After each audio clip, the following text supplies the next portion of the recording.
But I ended up with seven kind of ways that we control what the word gospel means in the first century. One would be, first of all, to just recognize that the word gospel was already being used by Christians, right? Before Christians came on the scene. It was a word that was used by pagans. It wasn't like an extremely common word, but it was used.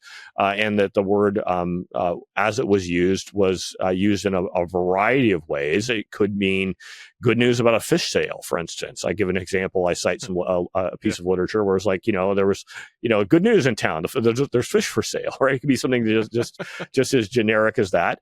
Or it could also mean good news, for instance, that our ambassador who was traveling to a foreign city won a theater competition, and people bring back good news like, hey, our town has won honor, right, by this theater competition being won by our ambassador.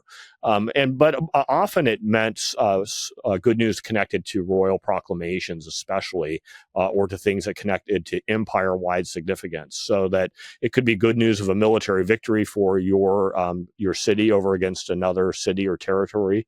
Or it could be good news that a new king has been born.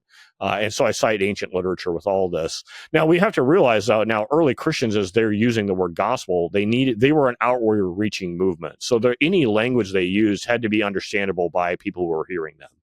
They could redefine terms a bit, right? Like they could have their own special meaning of euangelion, but their usage, in order to be understood by other people, had to have at least some overlap with how other people were using it. So that's one control, is like, let's pay attention to how other people were using this. Like, how is this word used before Christians started using it? How is it used after Christians started using it?